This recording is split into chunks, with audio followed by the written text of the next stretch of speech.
नमस्कार। आपको बड़ी खुशी के साथ बता रहा हूँ कि आपके अनुरोध पर ये नया चैनल शुरू किया हूँ, जिसमें हम आपको टाइम टू टाइम कुछ हेल्थ टिप्स देते रहेंगे, जिससे आप अपने बच्चे का केयर अपने घर पे अच्छे से कर सकें।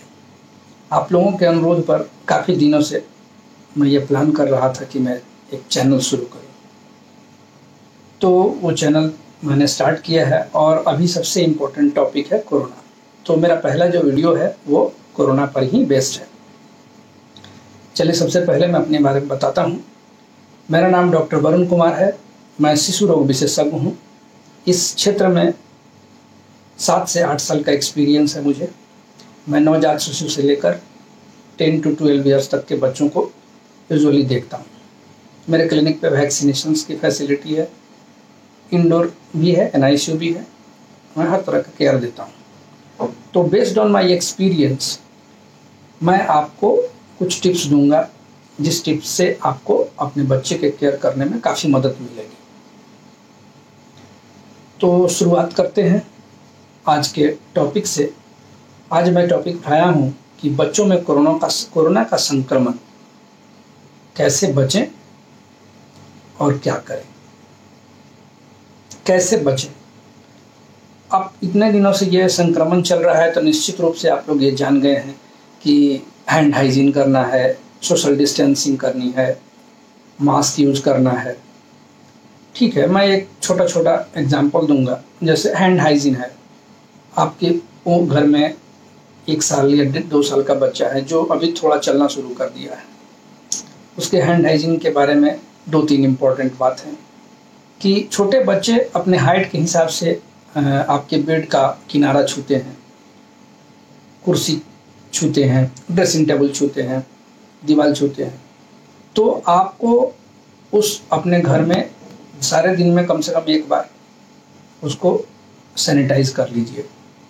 बच्चे का हाथ बीच बीच में साबुन से धो दिया कीजिए। जनरली 2 साल से नीचे के बच्चे मास्क नहीं पहनना चाहते हैं, नहीं पसंद करते हैं, या उनको अनकंफर्टेबल लगता है, तो उनको मास्क पहना नहीं सकते हैं।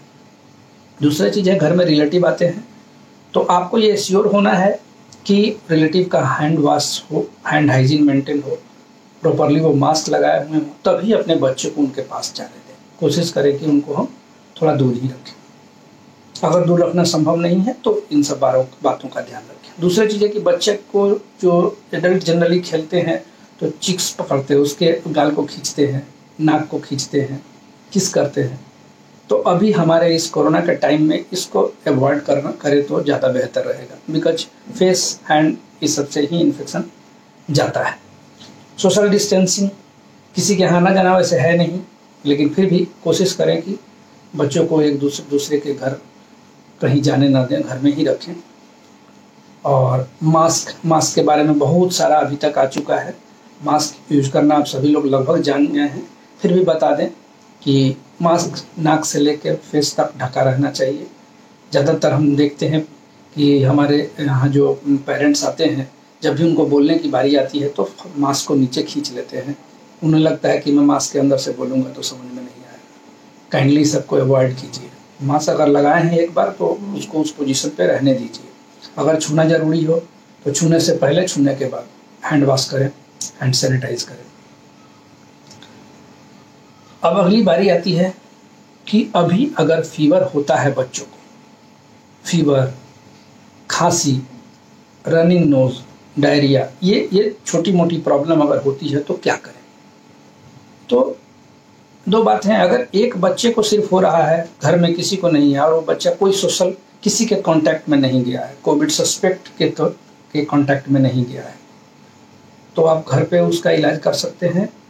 और इलाज करने के लिए आपको एक आइसोलेशन रूम रखना पड़ेगा। थोड़ी सी क्लियर कर दूं, आइसोलेशन और क्वारंटाइन में डिफरेंस।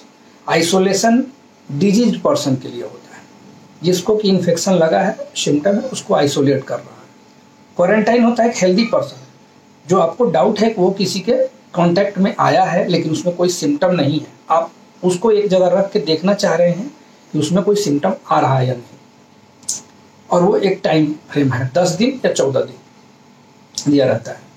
तो ऐसे में एक आइसोलेशन रूम का है क्राइटेरिया कि बच्चे को एक ऐसे रूम में रखें जो वेल वेंटिलेटेड हो, हवादार हो, अटैच लैट्रिन बाथरूम हो और एक केयर गिवर उसके साथ रहेगा।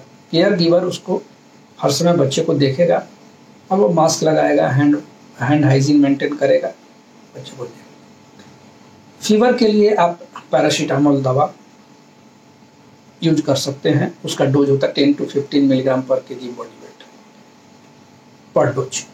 तो वो आप किसी भी एक डॉक्टर के संपर्क में फ़ोन पर रहें जरूर, उनसे राय लेते रहें क्या दवा देना है, कितने डोज में देना है। बच्चे को अगर लूज मोशन हो रहा है ORS दें, होम अवेलेबल फ्लूइड दें, बच्चे में लिक्विड इंटेक थोड़ा सा बढ़ा दें, कोशिश करें कि गुनगुना पानी दें और कोई ठंडा पदार्थ जनरली ना दें।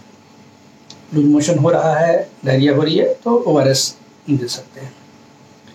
और आपको हर 24 घंटे पर एक बार मॉनिटर करें, जैसे कि बच्चे को सांस की तकलीफ तो नहीं हो रही है, कोई नया सिम्टम तो नहीं डेवलप कर गया है, अगर खांसी है तो वो ज़्यादा खराब तो नहीं हो रहा है।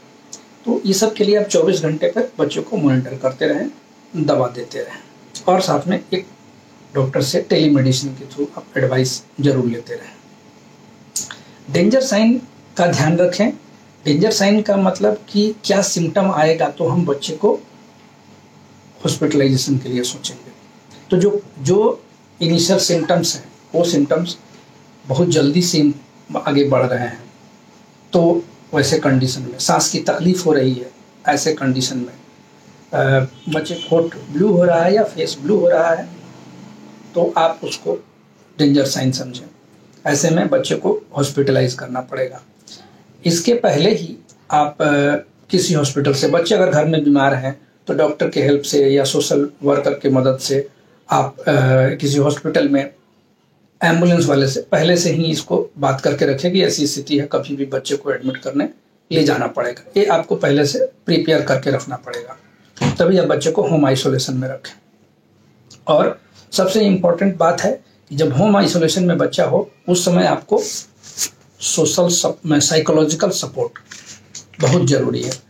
बच्चों में साइकोलॉजिकल प्रॉब्लम होती है, वो तरह तरह की बातें सुनते हैं न्यूज़ के थ्रू या किसी कलीग के थ्रू। ये बच्चे 10 साल के भी हो सकते हैं, 8 साल के बच्चे, वो क्या सोचते हैं कोरोना के बारे में, ये आपको जानना जरूरी है।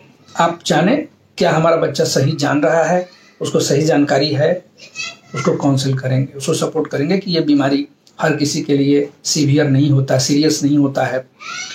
बहुत लोग माइल्ड सिम्टम लेके निकल जाते हैं, सब कोई कम नहीं होता है। इस तरह से उसको एक सपोर्ट दें, कुछ दिन की बात है, फिर से ठीक हो जाओगे, फिर से नॉर्मल रहेंगे। तो psychological support is very important, इसका भी ध्यान आपको रखना है। डेंजर साइन हमने बताया, वो आपको ध्यान रखना है। और एक दूसरी बात है न्यू बॉर्न के केस में, अगर कोई मदर 14 डेज के कोविड पॉजिटिव मदर अगर 14 डेज के अंदर में डिलीवर की है किसी बेबी को, न्यू बॉर्न को, तो उस न्यू बॉर्न को 24 आवर में से 48 आवर में जांच कराना उचित होता है। जांच कराने के बाद जैसा उसका स्टेटस आया, जो पॉजिटिव निगेटिव आएगा, जो डॉक्टर ट्रीट कर रहे हैं वो आपको सलाह देंगे। ब्रेस्ट फीडिंग, अभी तक डाटा ऐसा नहीं आया है कि ब्रेस्ट फीडिंग से बच्चे को कोरोना ट्रांसमिट होता है या नहीं। सो ब्रेस्ट फीडिंग अलाउड है, लेकिन उसके लिए मदर को hand hygiene, mask proper, breast hygiene, ये सब मेंटेन करना होगा। अगर मदर ज़्यादा सिक है, नहीं ब्रेस्ट फीड कराना चाहती है, तो आप ब्रेस्ट पंप का यूज करके एक्सप्रेस मिल्क को कोई हेल्दी केयर गिवर जो है वो बच्चे को स्पून फीडिंग करा सकता है। इस तरह से न्यू बॉर्न का आप केयर रख सकते हैं। तो आज की वीडियो में हम इतना ही जानकारी देते हैं। आगे और भी टॉपिक्स पे हम आपको अपडेट करते रहेंगे और आपको अच्छे अच्छे वीडियोस डालते रहेंगे। हमको इनकरेज करने के लिए हमारे इस चैनल को सब्सक्राइब कीजिए, सो दैट कि अगर हम कोई वीडियो डालते हैं तो आपको तुरंत नोटिफिकेशन मिल जाए। और हमको इनकरेज करने के लिए लाइक करें, कमेंट करें। Thank you very much. नमस्ते।